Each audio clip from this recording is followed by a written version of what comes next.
রাস্তার পাশে দাঁড়িয়ে থেকে দুর্ঘটনার কবলে দুই যুবক। দ্রুত গতিতে থাকা একটি গাড়ি রাস্তার পাশে দাঁড়ানো বাইকে সজোরে ধাক্কা দেয়, তাতে গুরুতর আহত হন দুই যুবক। দুর্ঘটনাটি ঘটে শান্তিরবাজার থানার কাছে। আহতদের শান্তিরবাজার স্থিত দক্ষিণ জেলা হাসপাতাল থেকে জিবি হাসপাতালে স্থানান্তর করা হয়েছে।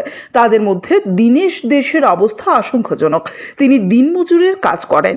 অপর আহত যুবকের নাম বেপি দাস। শান্তিরবাজার থানা ঘাতক গাড়িটিকে আটক করেছে বলে জানা গেছে। পুলিশ ঘটনার তদন্ত শুরু করেছে। মঙ্গলবার সকালের এই দুর্ঘটনাকে ঘিরে এলাকায় তীব্র চাঞ্চল্য ছড়িয়ে পড়ে। দাবি উঠেছে অভিযুক্ত গাড়ির চালকের উপযুক্ত শাস্তির। এদিকে খবর পেয়ে জিবি হাসপাতালে ছুটে আসেন আহতদের আত্মীয় পরিজনেরা। ঘাতক গাড়িটি অতিরিক্ত গতিতে থাকার কারণেই দুর্ঘটনাটি ঘটেছে বলে অভিযোগ। আহত দীনেশ দাসের অবস্থা সংকটজনক বলে জানা যায়। 8:30 পৌনে 9টা নাগাদ আমি খবর পাই। আমার একজন দাদা ফোন করে বলতেছে আমার ছোট ভাই বাপ্পি দাস, বাবা বেনুলাল দাস, বাড়ি বিলুনিয়া মাইসোরা, কাজে যাওয়ার সময় শান্তিবাজার হসপিটাল আর পুলিশ স্টেশনে মাঝামাঝি দাঁড়ানো অবস্থা ছিল। ওই দিকের থেকে একটা গাড়ি যেতে আছে শান্তিবাজার আগরতলার থেকে। এটা কি বিলুনিয়ার থেকে যেতে আছে না আগরতলার থেকে যেতে আছে বলতে পারতেছি না। হসপিটালটা ক্রস হয়ে যায় সেরা হেরার দাঁড়ানো অবস্থা আসছিল। গাড়িটা রং সাইডে যায় সেরা হেরারও বাড়ি দিছে, প্লাস আরও একটা বা দুটো বাইক আসছিল হেরারও বাড়ি দিছে। হেরা মোটামুটি কিছুটা সুস্থ অবস্থা আছে। হেরা এখন শান্তিবাজার ডিস্ট্রিক্ট হসপিটালে আছে। তারা বাইকের মধ্যে কতজন? তারা বাইকের ভিতরে দুজন আসছিল। তারা বাইকটা দাঁড়ানো অবস্থা ছিল, পাশে সাইড করে দাঁড়ানো অবস্থা আসছিল। আর একটা বাইকের তেল শেষ, ওই বাইকের লেগে তেলে লেগে গেছিল। এই সময় ওই দিকের থেকে পিছনের দিকের থেকে গাড়িটা যায় সেরা প্রচণ্ড ঝড় গতিতে আসছিল।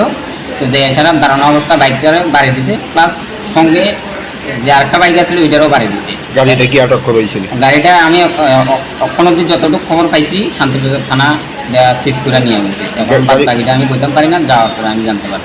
বিষয়টা হচ্ছে আমি তো পেশেন্ট নিয়ে এখানে চলে আসি, এখন তো আমি বলছি গাড়িটা প্রচণ্ড গতিবেগ আছে। যে দুজন আহত হয়েছে তাদের নাম কি? একজনের নাম বাপ্পি দাস, বাবা বেনুলাল দাস, আর একজনের নাম হচ্ছে দীনেশ দাস, বাবা কেশব দাস।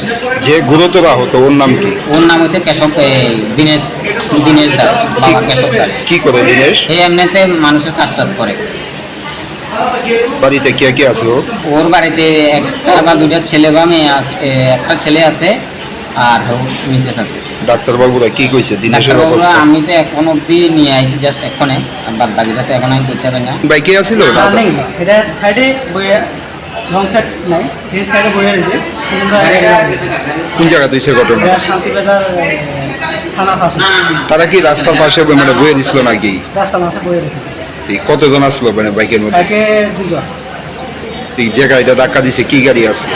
এটা গাড়িটা লোকাল করছে। গাড়ি কি পালাই গেছে কেন কি? ঠিক। প্রথমে আপনারা কোন হাসপাতাল নিছে? শান্তিবাজার দিছে। তারপর এখন অবস্থা কিরকম ওর? সিরিয়াস করতে আছে। নাম কি ওর? দীনেশ দাস। বয়স কত? বয়স 30। বাড়ি কোন জায়গায়? বাড়ি উত্তর কলাবাড়িয়া। কি করতো সে?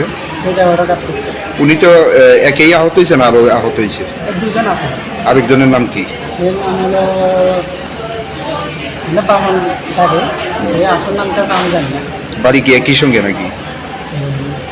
এর বাড়ি হলো মাছেরা পঞ্চায়েত, থানা বিলুনিয়া, আর কলাবাড়ি, এই থানা Belonia. Bureau report, CNA TV.